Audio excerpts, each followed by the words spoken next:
আজ শুধু বিএনপি নিয়েই কথা। বিএনপি তো গালাগালি করিচ্ছে, আরেকটু গালাগালি করার সুযোগ পাইল আর কি। আগে তিনজন মুরব্বী নিয়ে কথা, মুরব্বী নেতা নিয়ে কথা। আগে মাপছে আনি প্রত্যেকে শ্রদ্ধাভাজন রাজনীতিবিদ। প্রথমে মির্জা ফখরুল ভাই। মির্জা ফখরুল ভাই কইছেন ইউনূস সাহেব দয়া কইরা তাড়াতাড়ি নির্বাচনটা দেন। আর সরকারকে ইউনূস সাহেবকে বলতেছি, আপনিও দয়া করে এটা তাড়াতাড়ি করেন। তাড়াতাড়ি করলে কি হবে যে জনগণ ভোট দিয়ে তার নিজস্ব সরকার তৈরি করতে পারে। দেখেছেন সুর নরম হয়েছে। কি হুঙ্কার দিচ্ছিল বিএনপির লোকজন। 3 দিন আগে গেছিল নির্বাচনের দাবিতে মাঠে নামিচ্ছে বিএনপি। আন্দোলনের হুমকি দিয়েছিল বিএনপি। করেন করেন আন্দোলন, ঈদ তো গেছে, করেন আন্দোলন, নাকি সামনের ঈদের পরে করবেন। এই হুঙ্কার আবার ইন্ডিয়ান পত্রিকা আসে, দেখেন কি লিখেছে। ভোট কবে পরিষ্কার বলুন, বাংলাদেশ যেন গাজা না হয়। সংস্কারের দোহাই দিতেই ইউনূসকে তোপ বিএনপির সাফ কথা। এদেশের মানুষ নিজস্ব সরকার দেখতে চায়। দেখি যাও ইন্ডিয়ান পত্রিকায় কি হেডিং দিছে। ইন্ডিয়ানদের নির্বাচন নিয়ে তো কুরকুরে নি কেন বলেন তো। আমরা যদি আমাদের আক্কেল কাজে লাগাই, ইন্ডিয়া জিন্দিগিতে এমন কিছু বলবে না বা এমন কিছুতে সাপোর্ট করবে না যাতে বাংলাদেশের মানুষের ভালো হবে। ইন্ডিয়ানরা যা বলবে ঠিক তার উল্টা দিকে দাঁড়াবেন। ইন্ডিয়া যদি বলে না নির্বাচন এখন তা ঠিক হবে না, প্রফেসর ইউনূসের সরকার আরও থাকুক, আপনি তখনই কবেন প্রফেসর ইউনূসের পদত্যাগ চাই, প্রফেসর ইউনূস ক্ষমতা ছাড়ো, বুঝাও। রাজনীতি কালে খুব জটিল কিছু না। ইন্ডিয়া যা কবে তার উল্টা দিকে আমাদের মঙ্গল। আর বাংলাদেশের কারো কথা যদি ইন্ডিয়ার সাথে সবসময় মিলে যায় তাহলে বুঝবেন ওই হালায় কলকাতা হারবাল খাইছে, হালা ইন্ডিয়ান মাল। মির্জা ভাই ইঙ্কা করে কলে তো হবি না, আপনাকে না গান গাওয়া লাগবি, গান গেয়ে কওয়া লাগবি। একটা গান বানিয়েছি শুনবেন, হ্যাঁ বাড়িতে না প্র্যাকটিস করে মাইকের সামনে গাবেন। আমরা খুব ফাইন হয়েছে মির্জা ভাই, শুনবেন, শুনেন। নির্বাচন, আহা নির্বাচন, নির্বাচন চাই নির্বাচন, তা না হলে ইউনূস যাবে নির্বাসন। দিতে হবে নির্বাচন এই ডিসেম্বরে, তা না হলে আন্দোলন রাজপথে ঘরে ঘরে। আর নয় আন্দোলন রোজা ঈদের পরে, এবার হবে হবে ঠিক ডিসেম্বরে নির্বাচন, আহা নির্বাচন। এইবার আসেন দেখি বিএনপি কেমনে ইন্ডিয়ান পয়েন্ট ফেরি করে সেটাই না দেখি। বিএনপির রিকমেন্ডেশনে হওয়া পররাষ্ট্র উপদেষ্টা তহিদ সাহেব আর বিএনপি নেতার ছোট ভাই জসিম ইয়া ঢিসুম ঢিসুম ঢিসুম ডিসা আসা না, এই যে এডিটার সাহেব এটা দেখান না এই জসিমের ম্যাচ পিট মেলা দিন দেখি না, এটা দেখান না।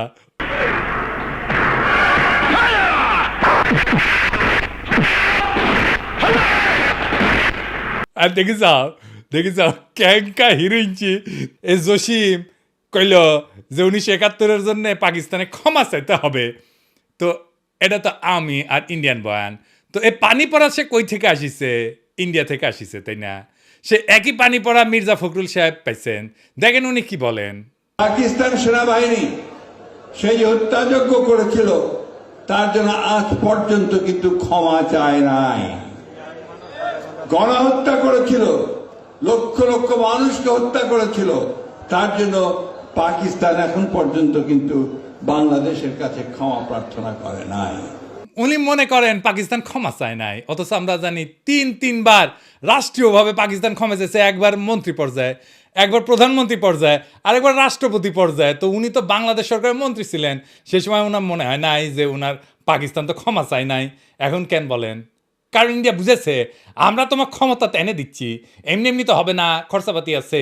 আওয়ামী লীগ যে সার্ভিস দিত সেটা দাও। কি সার্ভিস? জাহাপনা। মির্জা ফখরুল কইছে পাকিস্তানকে বাম্বু দিবা, ইন্ডিয়া কইছে, তো উনি বাম্বু দিলেন। আচ্ছা এবার বলেন তো এই দল পাকিস্তানের সাথে স্বাভাবিক সম্পর্ক করতে পারবে? ইন্ডিয়া যে ফ্যাসিবাদ চালাইলো কোনোদিন কইছে বিএনপি ইন্ডিয়া ক্ষমা চাইতে? নাকি বলবে জিয়ারে তো খুন করেছে তাই না? এটা কোনোদিন বলিছে?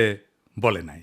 কিন্তু ইন্ডিয়া আমাদের বন্ধু দেশ বলতে বলতে মুখে ফেনা তুলে ফেলিছে। দেখেন ভারত আমাদের প্রতিবেশী, সবচেয়ে বড় প্রতিবেশী, আমাদের বন্ধু।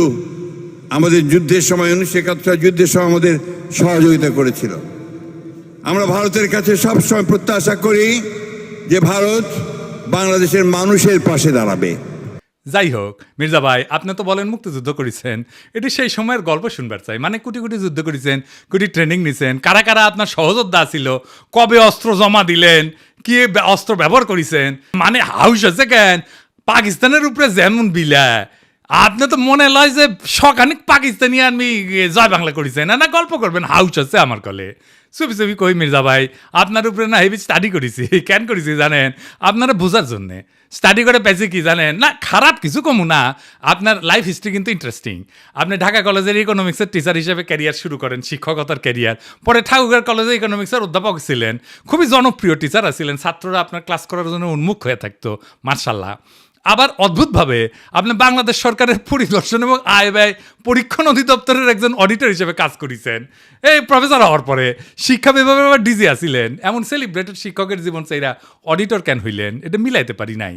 তাই আপনার জীবনের গল্প আপনার কাছ থেকে শোনার ইচ্ছা থাকলো, আমার ক্ষুদ্র ভ্রাতার ভগিনীরা আপনাদের কয়ে রাখি, কারো সম্পর্কে জানতে হইলে এভাবে ডিক করবেন, খুঁড়বেন, তারপরে তাই আপনি ভালো তার ডিল করতে পারবেন।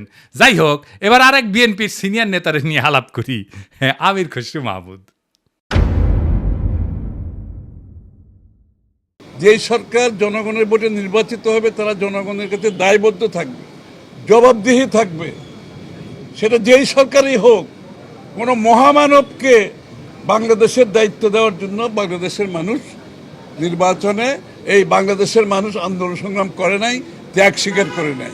আর কোনো মহামানব কোনো দেশের গণতন্ত্রের সমাধান দেবে, তার জন্য বাংলাদেশের জনগণকে অপেক্ষা করতে হবে, এটা বিশ্বাস করার কোনো কারণ নেই। আমির খসরু ভাই উনি কইছেন, নির্বাচিত সরকার জবাবদিহি করবে জনগণের কাছে, কোনো মহামানবকে ক্ষমতায় বসানোর জন্য বাংলাদেশের মানুষ আন্দোলন সংগ্রাম করে নাই, ত্যাগ স্বীকার করে নাই। উনি ত্যাগ স্বীকার করেছেন, ওটা ত্যাগ স্বীকারটা এটা দেখে আসেন। হ্যাঁ, আমির খসরু ভাই, আপনি তো ডিসেন্ট মানুষ, আশা করি আপনি ক্ষমতায় গেলে তো বটেই, ক্ষমতায় যাওয়ার আগেও জবাবদিহিতা করবেন, তাই না? আচ্ছা আমির খসরু ভাই, এই যে হোটেল সেরিনা আপনার ছিল তো না? এখন আপনি কইবেন যে আমি মালিকানা ছেড়ে দিছি, কথা সত্য মানলাম, আপনি মালিকানা ছেড়ে দিচ্ছেন। কয়টা জিনিস বলেন তো, যে জমিটা যার উপরে দাঁড়িয়ে আছে হোটেল সেরিনা, এটা তো চট্টগ্রাম স্টক এক্সচেঞ্জের জমি, তাই না? ওই সময় আপনি চট্টগ্রাম স্টক এক্সচেঞ্জের চেয়ারম্যান ছিলেন, তাই না? তো কি কি হয়েছিল আমি বলি খুশি ভাই, কিছু মনে করেন না, আমার কনফিউশন হয়েছে, কনফিউশন দূর করে দাও আপনার দায়িত্ব। আপনি বিএনপির অতি গুরুত্বপূর্ণ নেতা, আপনি জবাবদিহিতার কথা বলেন, আপনার দলের হাতে রাষ্ট্রের দায়িত্ব যাবেন, আসেন কি কি হয়েছিল দেখি, কোথাও ভুল হইলে ধরে দেন, তাই না? মানুষের ভুল বোঝা ঠিক না আপনারে, তাই না? 1995 থেকে 2001 সাল আপনি তখন, এটা আওয়ামী লীগের আমল, আপনি তখন চট্টগ্রাম স্টক এক্সচেঞ্জের চেয়ারম্যান ছিলেন। এই সময় রাজুক থেকে ঢাকার Banani road number 17 plot number 27 Chittagong stock এক্সচেঞ্জের টাওয়ার নির্মাণের জন্য কেনা হয়, মাশাআল্লাহ। কিন্তু সমস্যাটা হইতেছে, ভবিষ্যতে এই জমি আপনার ব্যক্তিগত মালিকানায় পরিণত হবে। কেমনে হবে, এটা বিশাল স্টাডির ব্যাপার, মেলা সময় লাগিছে কলে, এমন কঠিনভাবে এটা খাইছেন আপনি, মাশাআল্লাহ, জটিলভাবে খাইছেন কলে আপনি। এটা আপনার আমার স্যালুট জানানো লাগে। যদি এরকম জমি জমার লোভ টোপ থাকলে হইনি না আমি কল আপনার ছাত্র হইলাম নি। কি চমৎকারভাবে যে আপনি খাইছেন এটা। তো জমিটা পাইছেন, রেজিস্ট্রেশন হয়নি এখনো রাজুক থেকে। তো 25শে সেপ্টেম্বর 1999 সালে 74তম বোর্ড মিটিংয়ে চট্টগ্রাম স্টক এক্সচেঞ্জে সিদ্ধান্ত হয় যে প্লটটা ডেভেলপারকে দেবেন। ডেভেলপারটা ঠিক করে ফেলেন, আপনার নাম হচ্ছে গোলাম সারোয়ার। মুশকিলটা হইতেছে উনি আপনার ভগ্নিপতি। তখন প্লটের রেজিস্ট্রেশনই হয় না। রেজিস্ট্রেশন হওয়ার আগে আইনত আপনি ডেভেলপার নিয়োগ দিতেই পারেন না।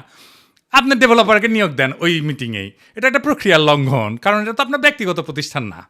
19 জানুয়ারি 2000 সালে রাজুকের সাথে রেজিস্ট্রেশন হয় আপনার চট্টগ্রাম স্টক এক্সচেঞ্জের। আপনি চেয়ারম্যান থেকে নিজের ভগ্নিপতিকে ডেভেলপারের দায়িত্ব দিতে পারেন? হ্যাঁ, আপনি মুরব্বী মানুষ, জিজ্ঞেস করলাম আর কি। মানে ধরেন আমি যদি কখনো চট্টগ্রাম স্টক এক্সচেঞ্জের চেয়ারম্যান হই, আমি কি আমার ভগ্নিপতিরে স্টক এক্সচেঞ্জের জমিতে বিল্ডিং বানানোর জন্য ডেভেলপার হিসেবে নিয়োগ দিতে পারবো নাকি পারবো না? এটা কয়া দিলেন আর কি, এনে শুনলাম মুরব্বী মানুষ না। আচ্ছা, এইবার 15 নভেম্বর 1999 75তম বোর্ড মিটিং, মানে একটা পরেই আর কি, এখানে সিদ্ধান্ত হয় যে গোলাম সারোয়ারের সঙ্গে চুক্তি হবে যে চট্টগ্রাম স্টক এক্সচেঞ্জকে উনি বেসমেন্ট এবং 5টা ফ্লোর দেবেন, মানে 6টা আর কি। ভালো কথা, এই 5টা ফ্লোরের কথা মনে রাখেন, বেসমেন্ট সারা 5টা। হ্যাঁ, এরপর 13 ফেব্রুয়ারি 2000 সালে চট্টগ্রাম স্টক এক্সচেঞ্জের বোর্ডকে পাশ কাটায় স্টক এক্সচেঞ্জের সিইও ওয়ালিউল মারুফ মার্টিন এবং গোলাম সারোয়ার আপনার ভগ্নিপতি, এই দুইজনের মধ্যে একটা আনরেজিস্টার্ড চুক্তি হয় যে চুক্তি কখনো রেজিস্ট্রেশন হয়নি। আপনি আগে বোর্ডের মিটিংয়ে ডিসিশন নিয়েছিলেন 5টা দিবেন ফ্লোর, এইখানে আপনি লিখলেন 4টা ফ্লোর দিবেন, এটা কমে গেল আর কি। এইটা অবৈধ চুক্তি এবং জালিয়াতিপূর্ণ চুক্তি। এইখানে পেনাল কোড 467, 468 এবং 471 ধারা লঙ্ঘন হয়েছে, হ্যাঁ আইনের ভাষায় কইলাম আর কি। তো 74 এবং 75তম বোর্ড মিটিংয়ে গোলাম সারোয়ারকে ব্যক্তিগতভাবে ডেভেলপার হিসেবে নিয়োগের আলোচনা হয়, কিন্তু সিইও যে সিগনেচারটা করলো না যে 4টা মিটিংয়ে, ওইখানে হোটেল সারেনার মালিক হিসাবে তার সাথে এগ্রিমেন্টটা হইল। সারেনাকে তখন হয়নি যখন আপনি বোর্ড মিটিং করেছেন, বুঝছা? তো এই সিইও ওয়ালিউল মারুফ মার্টিন সে বোর্ড মিটিং উপেক্ষা করে সারিনার সাথে একটা চুক্তি করলো। সে কি পারে? হ্যাঁ পারে না, তাই না? যাই হোক, স্টক এক্সচেঞ্জের তরফ থেকে আনুষ্ঠানিক বা বৈধভাবে সারিনাকে কোনো দায়িত্ব দেওয়া হয়নি, তাই না? হ্যাঁ, বোর্ডকে পাশ কাটায় যে আপনি সারিনাকে দায়িত্ব দিলেন, এটা আপনি পারেন না। এরপর 23শে মে 2000 সালে গোলাম সারোয়ার মানে আপনার ভগ্নিপতিরে একটা পাওয়ার অফ অ্যাটর্নি দেওয়া হয় যাতে জমি বন্ধক দেওয়া, আর্থিক ক্ষমতা দেওয়া হয়, কিন্তু ওইটাতে আবার কোনো ফ্লোর বন্টনের উল্লেখ নাই। এই চুক্তিতে বোর্ড অনুমোদনেরও উল্লেখ নাই। 10ই জুলাই 2000 সালে আপনি এবং বাবি আপনার স্ত্রী সারিনার 50% শেয়ারের মালিক হয়ে যান, কিনে নেন আর কি। কী টাকা দিচ্ছেন কে জানে। হ্যাঁ, ভগ্নিপতিকে রাস্তা তৈরি করে দিচ্ছেন, এখন নিলেন শেয়ার।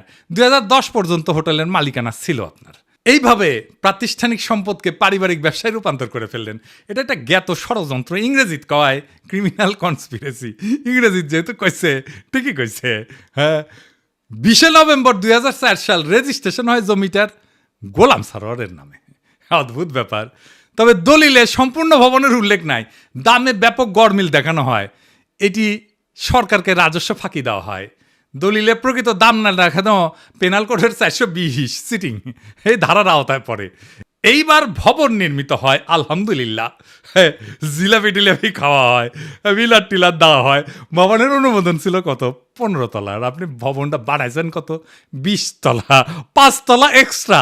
12 হাত কাকুরের 13 হাত বেশি দেখেছি না, সেরকম 15 তলা অনুমোদিত বিল্ডিংয়ের 20 তলা হয়ে যাওয়া দেখলাম আমরা। এটা রাজুকের নিয়ম ভঙ্গ কইরা অবৈধ নির্মাণ, নগর উন্নয়ন আইনের গুরুতর লঙ্ঘন। আর চট্টগ্রাম স্টক এক্সচেঞ্জের 4টা ফ্লোর পরে এটা কমায় 4টা করা হয়েছিল না, সেটা আসলে যে অতিরিক্ত ফ্লোর বানায় দুটো থেকে দেওয়া হয়েছে। মানে মাছের তেলে মাছ ভাজিছেন, পুরা বিল্ডিং আর জমিন মালিক হয়ে গেছে আমির খুরশি মাহমুদের পরিবার। বুঝেছাও? মজার এই দারুণ চালাকি কইরা এমন একটা জায়গায় আপনি সম্পদ বানাইলেন, কি ফাইন সিস্টেম কইরা। আচ্ছা, খালেদা জিয়া এতিমখানার টাকা সরান নাই, টাকা ব্যাংকে ছিল, কিন্তু উনি নাকি নিয়ম মানেন নাই, তাই উনারে জেলে নিল হাসিনা। আপনার নামে কেন কোনো মামলা হইল না? আপনি তো বলেন আপনার মালিকানা নাই। মালিকানা ছিল তো ওই সময়, এক সময়, তাই না? ওই মালিকানার কি আপনি নিতে পারেন? আপনি ডিউ ডিলিজেন্স করেছিলেন? করেন নাই। আপনি জানতেন না 15 তলার পারমিশন নিয়ে 20 তলা বানানো হয়েছে? হ্যাঁ, তাও তো শেয়ার কিনেছেন। আপনার তো ডিউ ডিলিজেন্সই ধরা পড়ে যাওয়ার কথা। এই সারিনাতেই তো আপনি আবার ফার্মের বাসায় দান্দিক বোকা চোদাদের নিয়ে মিটিং করেন, কমিউনিস্টদের নিয়ে। ইনভেস্টমেন্ট সামিটের টাইমেও মিটিং করেছিলেন। আপনার কি প্রফেসর ইউনুসকে জবাবদিহিতার কথা বলা মানায়? আমি খুশি ভাই।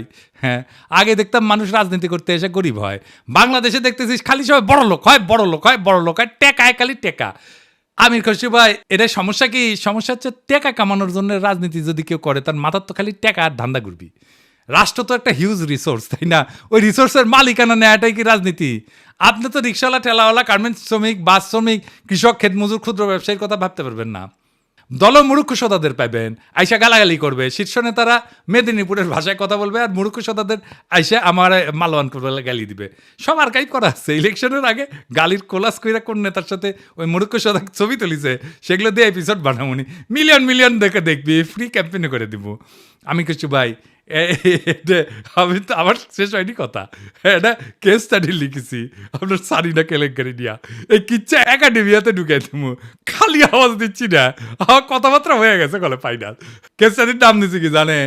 The hotel Sarina controversy, conflict of interest and abuse of power in Bangladesh. এটা মেলা জায়গাত পড়ানো হবি, এটা কর্পোরেট গভর্নেন্সে পড়ানো হবি, কনফ্লিক্ট অফ ইন্টারেস্টে পড়ানো হবি, ম্যানেজমেন্টে পড়ানো হবি, পলিটিক্যাল সায়েন্সে পড়ানো হবি। কোনটি না, কতগুলো জায়গায়। আর দিন সাথে যাবি ফাইনাল করার জন্যে, আপনি বিখ্যাত হয়ে যাবেন। কইছিলাম না আমাকে লেরো না। হ্যাঁ, কাকে লেরতে কাকে লেরে ফেলেছেন এবার মির্জা আব্বাস ভাই। মির্জা আব্বাসের ভাবিছিলাম কিছু কমু না, এরে ওরে দিয়া মেসেজ পাঠায়, আমি যেন আর কিছু না কই, আমি যেন তারা না ধরি। আবার নিজে তার দলের কর্মীদের লালায় দেয়, কয় নাকি সোজা হয়ে যাব। শুনেন। আপনার ফেসবুক চালান নাকি? চালান? জবাব দেন না কেন? জবাব নাকি ফেসবুকের মধ্যে উল্টাপাল্টা কথা রাখে, জবাব দিয়ে দিয়ে এগুলা সোজা হয়ে যাবে। মিথ্যা কথা বলবেন, অপপ্রচার করবেন, অপকথা বলবেন, কথা বলবেন, কুকথা বলবেন, একটা মানসিক চরিত্র হরণ করবেন, এগুলো কি ভাই? আমরা রাজনীতি ছেড়ে দেবো, আপনারা একটু দেশে আসেন। আপনাদের অনেক জ্ঞান, আপনাদের অনেক বুদ্ধি, আপনাদের জ্ঞান বুদ্ধি আমাদের অনেক প্রয়োজন। আপনারা দয়া করে দেশে আসেন, বুদ্ধি দেন, কথা বলেন, কাজ করেন, মেনে নেব। আমরা রাজনীতি করবো না, আপনারা আসেন না। দেশে আসেন, দেশে আসেন, এই কথাটা আপনার দলের ভারপ্রাপ্ত চেয়ারপারসনরা কইতে পারেন না? আমি কি দেশে গেলে আমরা প্রাইম মিনিস্টার বানাবেন? ভারপ্রাপ্ত চেয়ারম্যানরা তো প্রাইম মিনিস্টার বানাবেন, আমারও তো বানাবেন না। দেশে আমারে ডাকেন কেন? উনারে ডাকেন। কয়দিন আগে কইছিল না সংস্কার করলে ছুঁড়ে ফেলে দিবি, আবার কি কইছে? আমি কখনো কই নাই। 2 দিনে কথা ঘুরে ফেলছে। কে সোজা হয়ে যায় দেখি চাও কে সোজা হয়? হ্যাঁ, দেশে দাগ ইচ্ছে যে ভাবিচ্ছে যে দেশে গেলে দাবরানি দিবি, আমার দাবরানি কেমনে দিবি জানেন? এই যে তার দলের নেতা স্কুল শিক্ষকের কলজা টেনে ছিঁড়ে ফেলাতে চায়, দেখি চাও। টানি ছিঁড়ি ফেলবো, একবারে টানি ছিঁড়ি ফেলবো তোমার। সেনো তুমি, সেনো চলো, তোমার খারাপ খুব আমাদের একবারে নিশ্চিন্ন করে দিব তোমার। কি কথা বলো তুমি? সেনো বিবি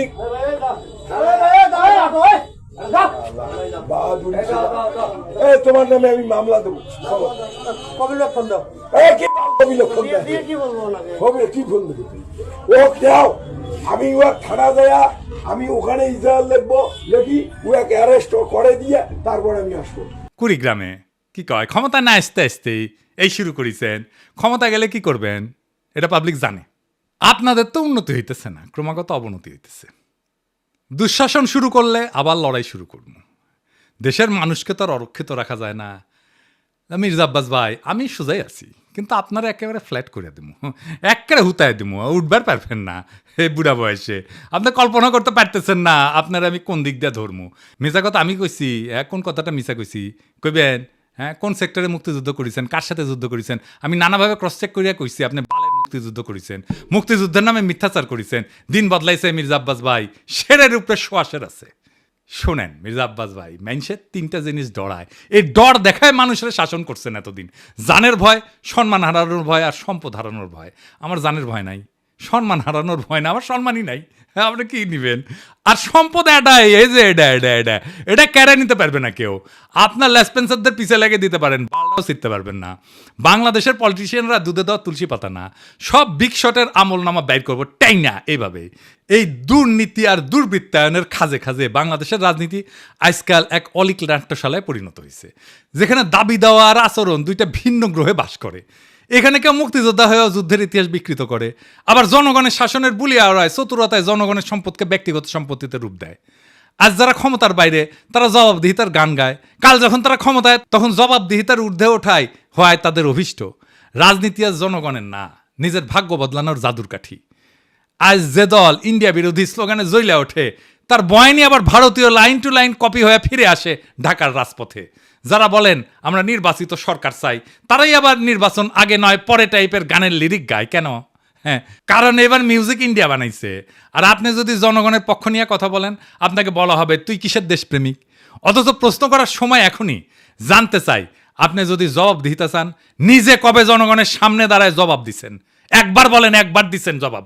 জনগণের সামনে দাঁড়ায় জিন্দেগিতে দেন নাই, এখন জবাব দিতে চাইতেছেন আপনি প্রফেসর ইউনূসের কাছে। বাহ, মজা আরই মজা।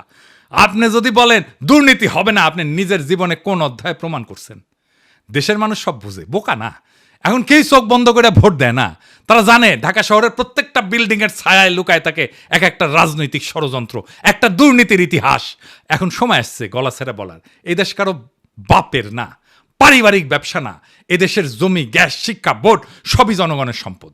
আর এই সম্পদের হিসাব চাই, জবাব চাই, বাম ডান না, ন্যায় অন্যায়ের মাপকাঠিতে। কারণ আজ আপনারা রাষ্ট্র ক্ষমতা নেওয়ার কথা বলতেছেন, নির্বাচনের কথা বলতেছেন, আপনার বগলে পুরানা লুটের খতিয়ান।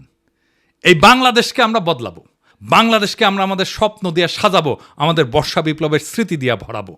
এই দেশ আপনাদের মতো নেতাদের না। এই দেশ প্রত্যেক জনতার, প্রত্যেক নাগরিকের। এই দেশের মালিক আমরাই আমজনতা। আমরা যা চাইব, জনতা যা চাইবে, দেশ সেভাবে চলবে। রাজনৈতিক দলের ইচ্ছার কাছে আমাদের ভাগ্যকে আমরা আর বন্ধক দেব না। ইনকিলাব জিন্দাবাদ।